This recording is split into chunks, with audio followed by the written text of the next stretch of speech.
सत्संग के बहुत से लाभ भी हैं। पारस में अरु संत में बहुत अंतरा जान, वह लोहा सोना करे, यह करे आपू समान। अर्थात पारस और संत में बहुत ज्यादा अंतर है। पारस लोहे को सोना बना देता है, परंतु पारस नहीं बना सकता। पारस के साथ पारस रख दो, क्या लाभ मिलेगा? पारस अपने जैसा दूसरा पारस कभी नहीं बना सकता। किंतु संत, महात्मा पुरुष तो संग करने वालों को अपने समान महात्मा बना देता है। इसलिए महात्माओं के संग के समान संसार में और कोई लाभ नहीं है। परम दुर्लभ परमात्मा की प्राप्ति महात्माओं के संग से अनायास ही हो जाती है। उच्च कोटि के अधिकारी महात्मा पुरुष के तो दर्शन, भाषण, स्पर्श और वार्तालाप से भी पापों का नाश होकर मनुष्य परमात्मा की प्राप्ति कर लेता है, उसका पात्र बन जाता है और उसके सभी पापों का नाश हो जाता है। बड़े बड़े अधिकारी, बड़े बड़े राजनेता महात्माओं की शरण में आते हैं।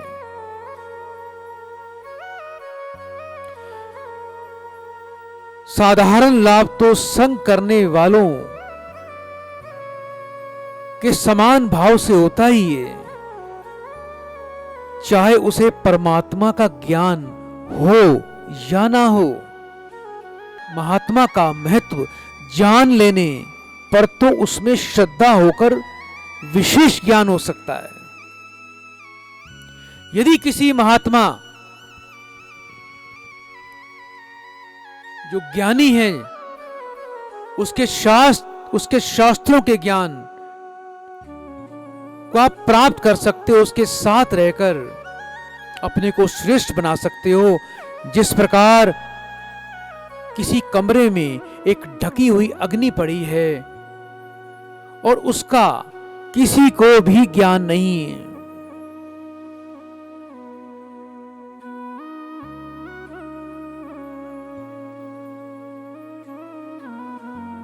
अग्नि से ठंड का निवारण हो रहा है, यह सहज लाभ है।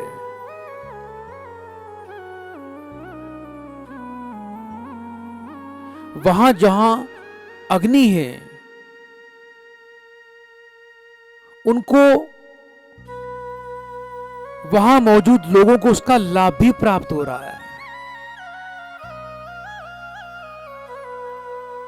आदमी ठंड से कांप रहा हो और अग्नि की तपिश मिल जाए तो कितना आनंद मिलता है।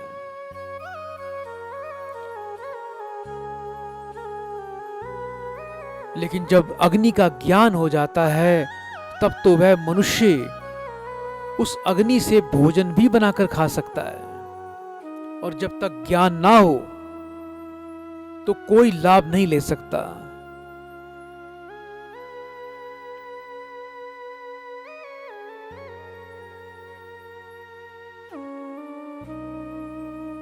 दीपक जलाकर आप अंधकारमय क्षेत्र में प्रकाश उत्पन्न कर सकते हैं, उसका भी लाभ उठाया जा सकता है। यह दो शक्तियां स्वाभाविक ही हैं, अग्नि और ज्ञान। दोनों ही शक्तियां मनुष्यों को लाभ प्रदान करती हैं। और यदि अग्नि में यह भाव हो जाता है कि अग्नि साक्षात देवता है, तब तो वह उसमें पुत्र, धन, आरोग्य, कीर्ति आदि किसी भी कामना की पूर्ति के लिए श्रद्धा और विधि पूर्वक हवन किया जा सकता है और उससे लाभ उठाया जा सकता है।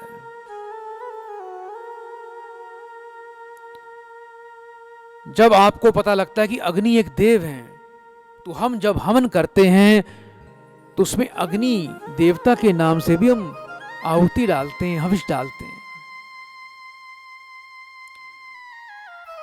हम अपनी कामना के अनुसार उससे लाभ प्राप्त कर सकते हैं।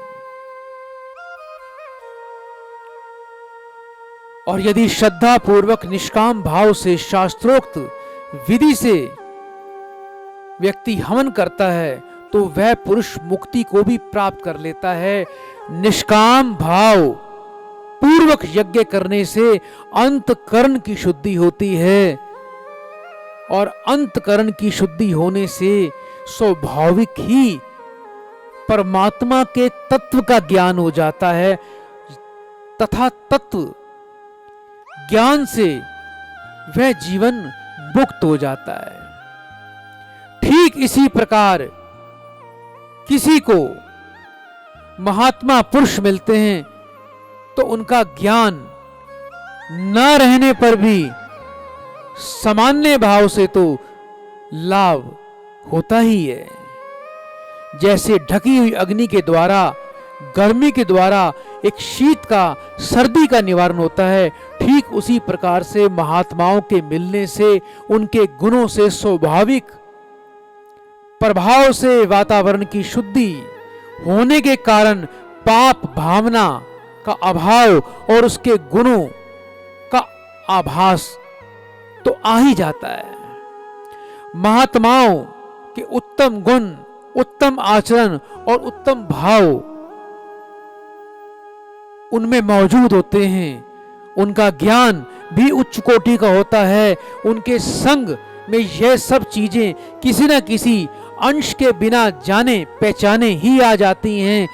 यदि पहचान हो जाती है और महात्माओं के अलौकिक प्रभाव का ज्ञान हो जाता है, तब तो जैसा उसका ज्ञान होता है उसके अनुसार लाभ भी प्राप्त हो जाता है। जिस प्रकार भगवान बिना ही कारण सब पर दया और प्रेम करते हैं, ठीक उसी प्रकार महापुरुष भी कृपा और प्रेम किया करते हैं।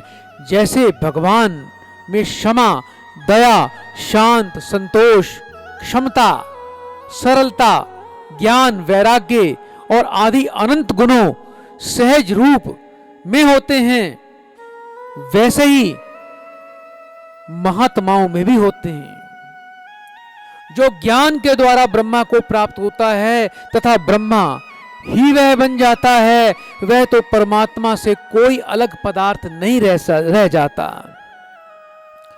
परमात्मा का जो दिव्य स्वरूप, प्रभाव और गुण है, वही महात्मा का महात्मापन है। महात्मा का शरीर तो महात्मा है।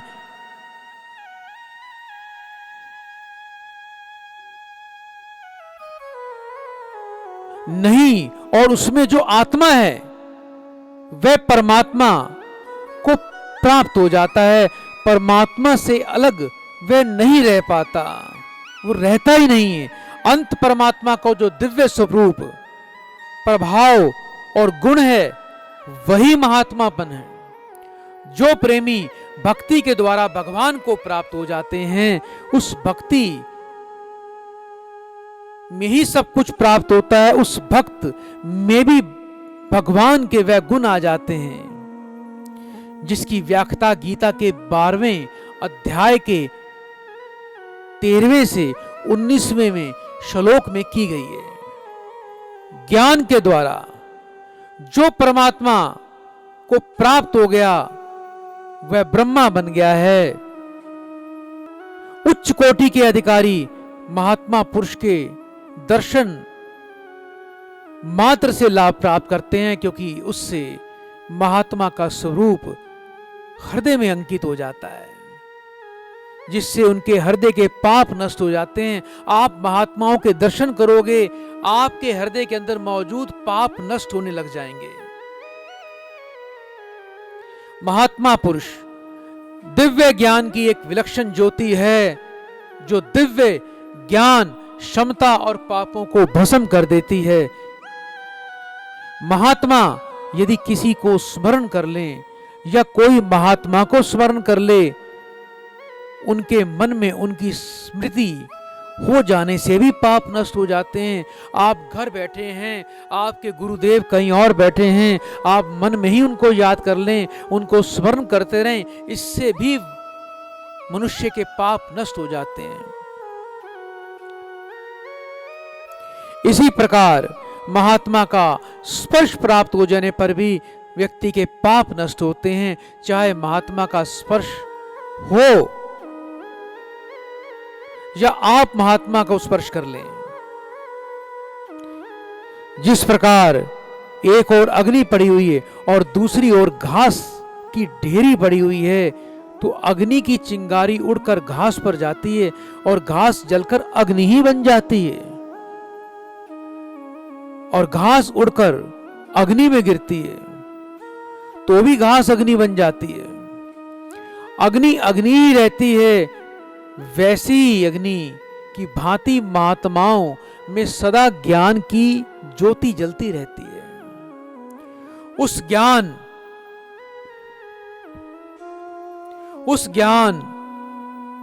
की अग्नि के द्वारा महात्मा पुरुषों के तो पाप पहले ही नष्ट हो चुके हैं, किंतु जिनका उनके द्वारा साथ किसी भी प्रकार का सत्संग हो जाता है, उनके भी पाप नष्ट हो जाते हैं। फिर जो महात्माओं के साथ वार्तालाप करके उनके बताए हुए सिद्धांतों के अनुसार साधन करते हैं, अपने जीवन में उनको उतारते हैं, उनका संसार में उद्धार हो जाता है।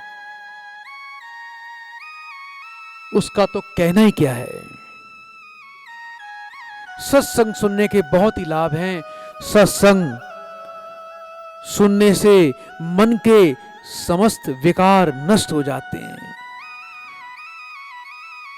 उसे परमात्मा का ज्ञान हो जाता है, परमात्मा से प्रेम हो जाता है और वह परमात्मा के बनाए हुए सिद्धांतों का अनुसरण करने लगता है, जिससे उसके जीवन की ज्योति सदा प्रकाशित रहती है। एक घड़ी आदि से भी पुनियाद, तुलसी संगत साधु की कोटि कटे अपराध। करोड़ों अपराध कट जाते हैं एक साधु की संगत से। एक घड़ी आदि से भी आदि घड़ी का जो महात्मा पुरुषों का संग है, उसका इतना महत्व है कि उससे करोड़ों अपराध नष्ट हो जाते हैं। यह समझने के लिए एक घड़ी 24 मिनट की होती है, आधी घड़ी 12 मिनट की होती है और आधी से भी आधी घड़ी चौथाई 6 मिनट की होती है। महात्मा शब्द से यहां किसी आश्रम से संबंध नहीं है। कोई गृहस्थ हो या सन्यासी हो, कोई वानप्रस्थ हो या ब्रह्मचारी हो, जिसमें महात्माओं के लक्षण हैं जो गीता में बताए गए हैं, मिलते हैं उसके अंदर, वही महात्मा है। महात्माओं की महिमा जितनी भी की जाए उतनी कम है। जिस प्रकार गंगा की महिमा कितनी भी की जाए, गंगा सारे संसार का उद्धार कर रही है, किंतु कोई गंगा में स्नान करने ही ना जाए तो उसमें गंगा का क्या कसूर है? इसमें गंगा का कोई दोष नहीं है। इसी प्रकार कोई महापुरुष का लाभ ही ना उठाए तो इसमें महापुरुष का कोई दोष नहीं है। एक गंगा ही सबका कल्याण कर सकती है, क्योंकि शास्त्र में कहा गया है कि गंगा में स्नान करने से, गंगा जी के जल पान करने से मनुष्य के सारे पापों का नाश हो जाता है और आत्मा का उद्धार हो जाता है। गंगा की तरह महात्मा पुरुष लाखों करोड़ों का उद्धार कर सकते हैं और सारे संसार के मनुष्यों का उद्धार होना भी कोई संभव है, असंभव नहीं है। कठिन अवश्य है, क्योंकि उसमें श्रद्धा हुए बिना तो कल्याण नहीं हो सकता ना। श्रद्धा होना कठिन है। पहली बात तो यह कि ऐसे महापुरुष संसार में मिलते ही बड़ी कठिनाई से हैं, क्योंकि संसार में करोड़ों करोड़ों मनुष्यों में कोई एक महापुरुष बनता है। जैसे गीता में महापुरुषों के बारे में बताया गया है, तो ऐसे कोटि पुरुषों में से, कई करोड़ पुरुषों में से कोई एक व्यक्ति ही श्रेष्ठतम संत बन सकता है। हजारों मनुष्यों में कोई एक मेरी प्राप्ति के लिए यत्न कर सकता है, और उस यत्न करने वाले योगियों से भी कोई एक परायण होकर मुझे तत्व से यथार्थ रूप से जानता है। भगवान का जो तत्व जानता है वही महात्मा है। प्रथम तो लाखों करोड़ों में कोई एक महात्मा होता है, फिर उसका मिलना ही दुर्लभ होता है। मिलने पर उसे पहचानना और भी कठिन होता है। महात्माओं को पहचानने की एक साधारण युक्ति ये कि जैसे अग्नि के समीप जाने पर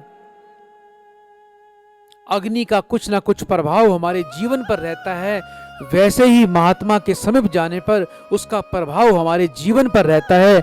जैसे सरकार के किसी सिपाही को देखकर सरकार की स्मृति हो जाती है, वैसे ही भगवान के भक्त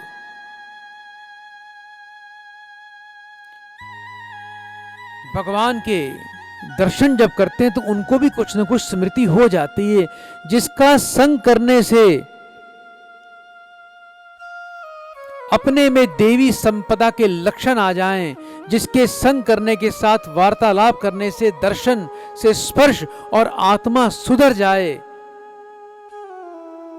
अपने भक्तों के लक्षण प्रकट उसमें होने लग जाएं, गुणातीत पुरुषों के लक्षण आने लग जाएं, तो समझना चाहिए कि वह महापुरुष है। जब महापुरुषों का संग करने से इतना आनंद मिलता है, इतना सुख मिलता है आपको जीवन में। जब भी महापुरुषों का संग मिल जाए तब हम यह समझें कि हम एक ज्ञान के पुंज के सम्मुख आ रहे हैं। जैसे सूर्य के सम्मुख आने से अंधकार भाग जाता है, किंतु अधिक से अधिक प्रकाश होता चला जाता है। हम देखते हैं कि जब प्रातः काल में सूर्योदय होता है तो ज्यों ज्यों सूर्य नजदीक आता है, ऊपर आता है, त्यों त्यों सूर्य का प्रकाश अधिक हो जाता है।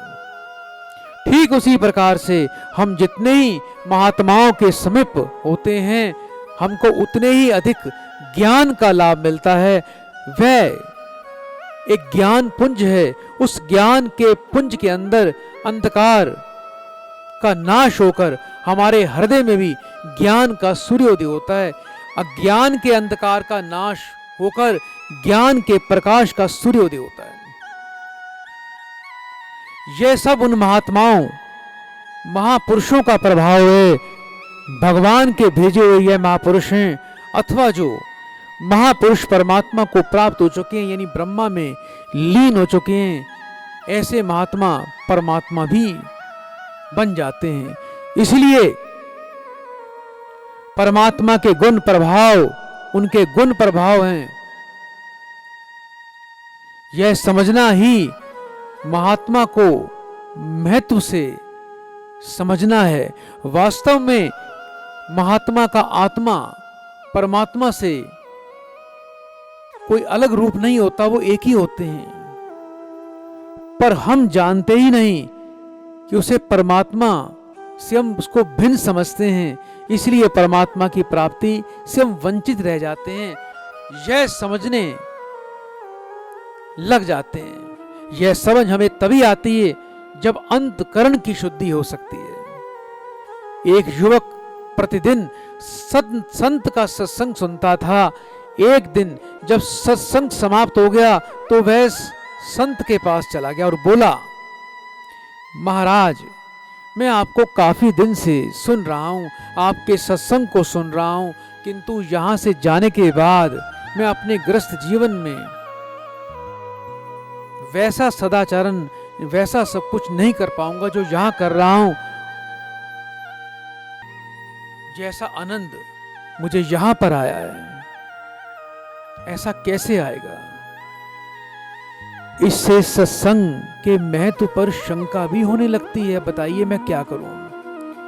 संत ने युवक को बांस की एक टोकरी देते हुए उसमें पानी भर लाने के लिए कहा। युवक ने टोकरी में जल भरने का प्रयास किया और असफल रहा। संत ने यह कार्य उसको निरंतर जारी करने के लिए कहा। वह बार बार उस बांस की टोकरी में पानी भरता, बार बार पानी निकल जाता, वो सफल नहीं हो पाता। कुछ दिनों के बाद संत ने उससे कहा कि तुम इतने दिनों से टोकरी में लगातार पानी डालने का प्रयास कर रहे हो, क्या कुछ उसमें फर्क नजर आया?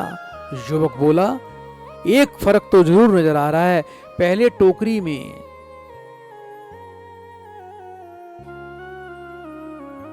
मिट्टी जमा होती थी, अब यह साफ दिखाई देती है। कोई गंदगी नहीं दिखाई देती और इसमें छेद पहले से छोटे हो गए हैं, बहुत ही छोटे हो गए हैं। तब संत ने उसको समझाया, यदि किसी